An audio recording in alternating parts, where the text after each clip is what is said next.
Bueno, vamos a seguir viendo esto, vamos a seguir viéndolo. Volvemos a la purificada, pero volvemos también al bizantino aquí. Lo tenemos ahí. Lugares santos. Santos. Sí, señor. Eso es. Bueno, seguimos en esto. Vamos a ver algo más. Tenemos que seguir. Bueno, ¿y qué es lo importante de esto? De que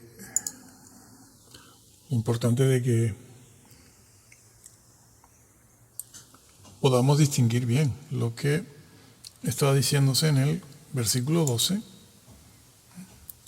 Fíjense que incluso la Biblia de Jerusalén traduce santuario. Y no se puede decir que es que en el vocablo santuario en nuestra sociedad significa lugar santísimo, porque no significa lugar santísimo.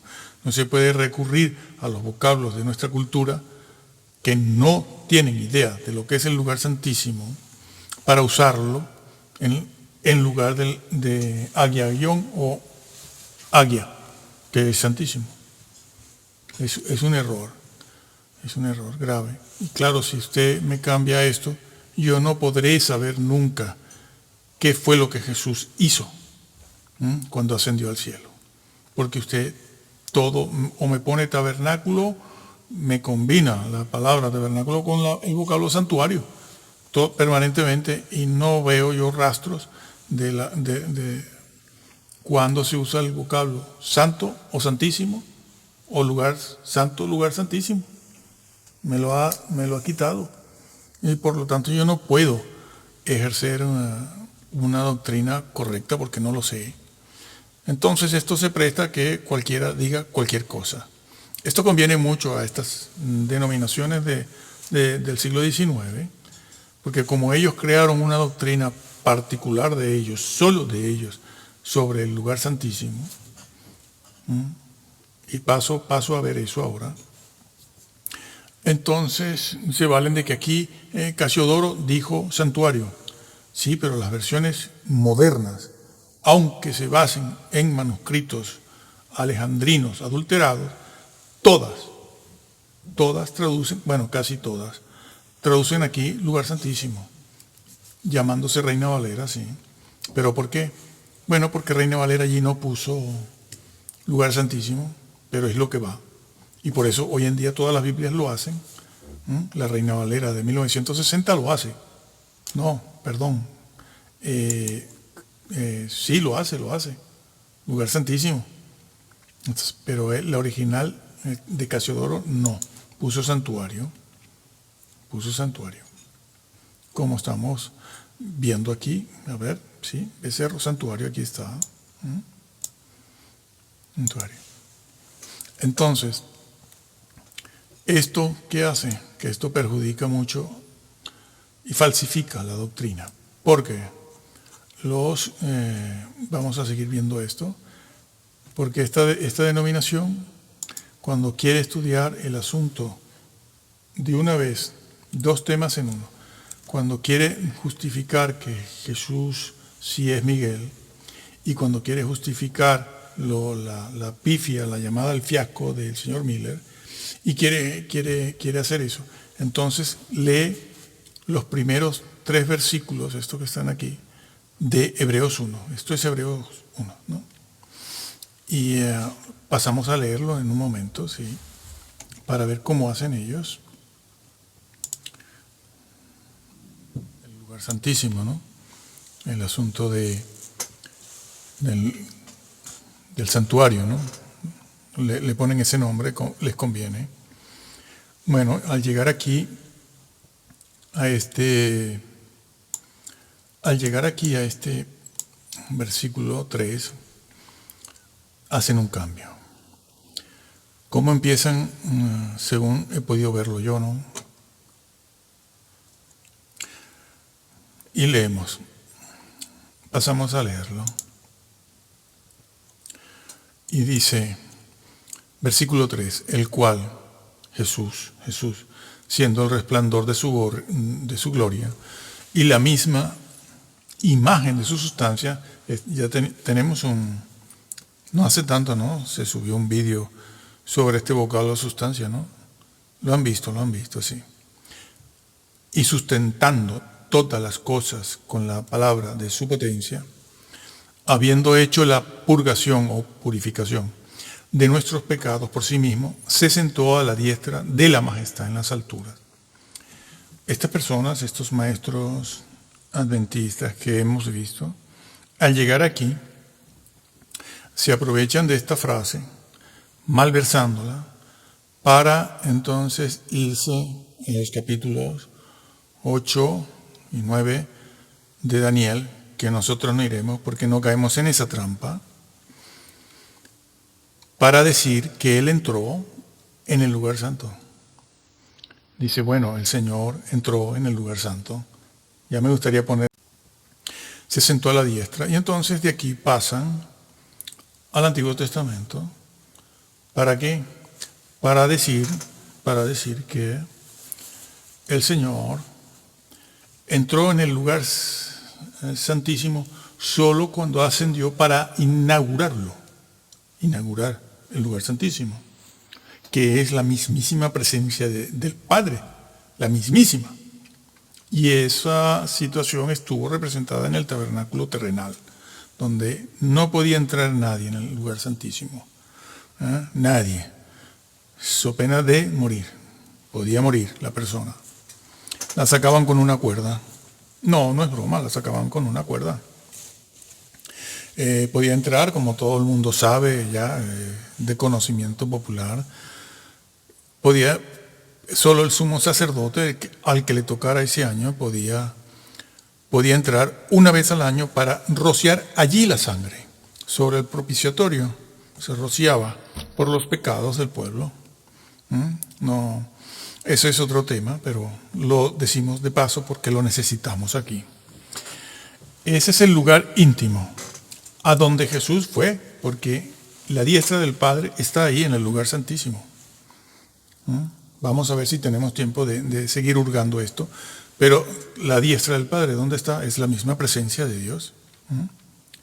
En el Salmo 110, cuando el Adón le dice al Adón, le dice el Padre, refiriéndose al Hijo, siéntate a mi diestra, también, que eso está corroborado también en el Nuevo Testamento, no sé si aquí mismo en el libro de Hebreos, aquello del Salmo 110.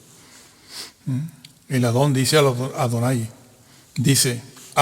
siéntate a mi diestra, hasta que yo sujete a todos tus enemigos bajo tus pies, que está dicho también en 1 Corintios 15. Y más adelante también. Bueno, entonces la diestra del Padre está allí.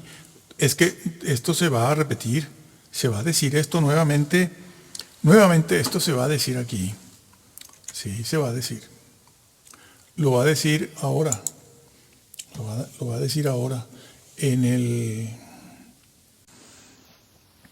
lo va a decir ahora y vas aquí en Hebreos, ahí en esa cita del capítulo 9, no 8. Perdón, 10.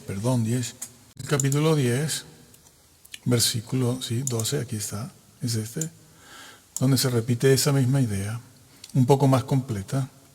Sí. Pero es decir, Jesús, habiendo ofrecido por los pecados un solo sacrificio para siempre, está sentado, ¿dónde? A la diestra de Dios.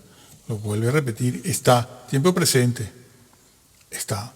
Y estaba presente cuando el libro a los Hebreos fue escrito, porque está en tiempo presente. Si Pablo cuando escribió este libro en el año 50, 60, 62, por ahí, bueno, en fin, lo está dando por sentado allí. Y ya han pasado unos añitos desde la ascensión del Señor.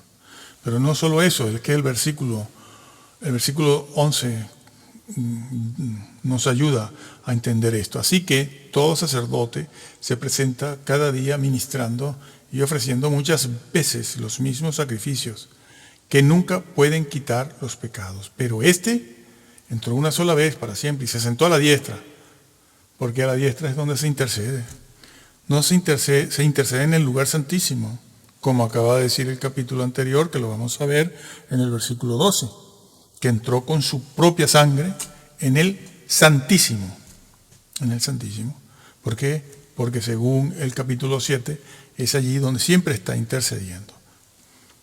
Y leemos el versículo 13, dice, esperando lo que resta, el tiempo que resta, hasta el final, hasta su propia venida, hasta que sus enemigos sean puestos por estrado de sus pies, que es lo que está en el Salmo 110 que acabamos de decir. Bueno, eso está dicho ahí. Más adelante vamos a ver, hay un versículo por aquí que yo había anotado, y está dicho. Lo tenemos marcado, sí. El versículo 19. Así que, hermanos, teniendo libertad para entrar en el santuario, ¿cuáles son esas palabras que estamos viendo ahora? ¿Cómo están en griego? Por la sangre de Jesucristo, por el camino que Él nos consagró nuevo. El camino nuevo es el lugar hacia el lugar santísimo y vivo, por el velo, esto es, por su carne. Y teniendo un gran sumo sacerdote sobre la casa de Dios, que está en el lugar santísimo. Allí cuando Pablo escribió esta epístola. ¿Por qué lo sacaron?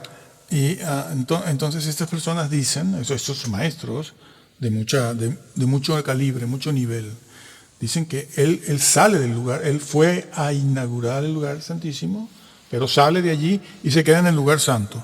Desde el lugar santo intercede. No se puede interceder. No existe mediación, sino a la diestra del Padre en el lugar santísimo. Vemos cómo está eso en griego. Vamos a verlo. Vamos a ver primero. Bueno, este es claro porque allí solo se habla de que está sentado a la diestra. Pero aquí en el 19 vemos el bizantino y lo dice. Aquí está el vocablo, pero eso es plural, ¿eh? Por eso dice lugares. Porque hay que poner ese vocablo para entender santos. En el original no está, ¿no? Pero se ponen, aunque sea entre paréntesis, para que entiendas que el camino hacia los santos, es lugares santos, es santísimo. Seguramente que por aquí tradujeron bien esto. A ver, míralo. Exacto. Así se traduce eso, santísimo. Veamos esta traducción. Santísimo también. Esta es la 1602 purificada. Perfecto. De este señor Robert Blake. ¿Blake o Blake? Bueno, también, claro, es santísimo. Está hablando del lugar santísimo, no del lugar santo. Así que, hermanos, teniendo confianza para entrar en el lugar santísimo por la sangre. Estos señores lo sacaron. Esa es la diestra. ¿Por qué tenemos confianza? Porque Jesús está intercediendo allí. Está ejerciendo de mediador. La mediación no se ejerce en el lugar santo ni fuera. Se ejerce en el lugar santísimo. Pero se van al Antiguo Testamento para decir que salió del lugar santísimo y está en el santo. ¿Cuándo? Bueno, esa es la enseñanza muy propia de ellos, nada más, de ellos, del siglo XIX, que dice que él sí entró en el lugar santísimo, pero en 1844.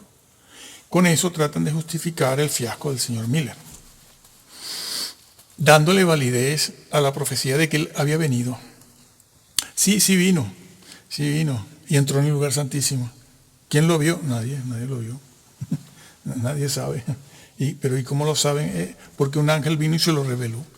Pero yendo contra la Biblia. Está yendo contra la Biblia. Está contra lo que está escrito. Si es claro lo que está escrito. Completamente. Bueno, y ahora vemos aquí en este mismo capítulo 10, en el versículo 12, ¿qué lo dice? Bueno, esta es la segunda vez que lo dice, se sentó a la diestra de Dios, de ahora en adelante lo que ya les leí. Entonces, ¿por qué estas personas hacen esto? Nuevamente, repito, para poder justificar que es el fiasco del señor Miller, que decía que Cristo vendría allí en ese momento, en 1843, y no vino, pero la señora Elena dijo que sí vino y estaba allí haciendo aquello del juicio, que se lo inventaron también, porque la Biblia no habla de un juicio pre-advenimiento, sino habla de un juicio en su venida. en su venida. De eso es de lo que habla. Del gran trono blanco también, sí. No antes. Aquí hay que decir que hace mucho tiempo ellos trataron de ver si podían meterle el cuento a la gente de que eran los descendientes, algo así como los descendientes de los valdenses, que todos los grupos han hecho eso, los protestantes también, bautistas, luteranos, todos, han tratado de decir que son descendientes de los valdenses, pero los valdenses están ahí, están vivos todavía, ¿no? Y la organización sigue. No. La doctrina está en todas partes, ¿eh? Los valdenses fueron los verdaderos, quizás los primeros reformadores, y después vino Savonarola. Hicieron una doctrina correctísima, como la de los padres de la iglesia. Prácticamente una copia de lo que está en la Biblia y de lo que creían los padres de la iglesia, bueno, los padres apostólicos de los 2 primeros siglos. Exactamente igual, pero correctísima la doctrina bíblica de Pedro Waldo. Y fueron los primeros reformadores. Pero el énfasis de los valdenses, o sea, el énfasis doctrinal y de vida, de estilo de vida, fue el Sermón del Monte, capítulos 5, 6, 7 de Mateo. Se aferraron a eso y esa era su doctrina básica y su estilo de vida para ahora, en la tierra. Cosa contraria a lo que propuso el señor Lutero y Calvino, pero totalmente contraria, aunque después en el siglo XVI los llamaron a los valdenses para que se unieran. Pero claro, los valdenses estaban en una situación, venían durante muchas décadas con una situación de persecución muy cruel y solos completamente, aunque Savonarola y otros protestaron y fueron quemados. Pero la Iglesia Católica, siendo ellos católicos, ellos no se separaron, pero la Iglesia Católica los persiguió y fue una sangría cruel, muy cruel, en el Piamonte, despeñados ahí, morían moribundos algunos de ellos. Y entonces ellos cuando vieron que alguien estaba haciendo, aunque sea le hacía oposición a Roma desde el punto de vista político y militar, social, se unieron enseguida.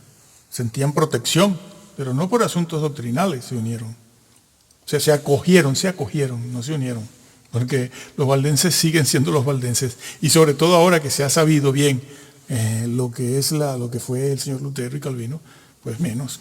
Porque las doctrinas son completamente opuestas. Pero por razones políticas y sociales se acogieron para que alguien los defendiera de esa sangría.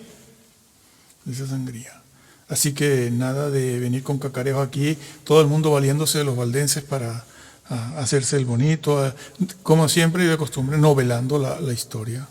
Novelándola. Han cambiado la fisonomía de los personajes, ¿no? Los ponen muy delgados, muy fuertes, muy gallardos y tal. Y lo que era el señor Lutero es completamente contrario. Y otros también, la señora Elena, que se nota quienes trabajan o hemos trabajado con discapacitados, conocemos a veces la fisonomía externa de personas que, bueno, pues padecen algún problema. Y en ella se nota mucho, pero ya le han cambiado la fisonomía, la están dibujando mucho mejor para quitarle esos rasgos distintivos de personas con problemas. Eso es evidente. Eso no le importa a nadie, y por lo tanto yo lo digo también. Porque a nadie le importa, ni a nadie. Nadie está por eso. Nadie está por la verdad. Nadie está por la verdad. Eso ya es historia pasada. Ya hace por lo menos unos 50, 60 años que eso desapareció. Porque justo tiene que ser así antes de la venida del Señor. Entonces, seguimos aquí Pero es bueno, estas cosas son importantes saberlas porque se sabe cómo van manipulando y haciendo las cosas. Bueno, seguimos aquí y entonces vamos a regresar otra vez al... No, vamos al capítulo 8, mejor. Que hay algo que ver en el capítulo 8, ¿sí? Hay algo que ver en el capítulo 8. Vamos a verlo. De inmediato está por aquí.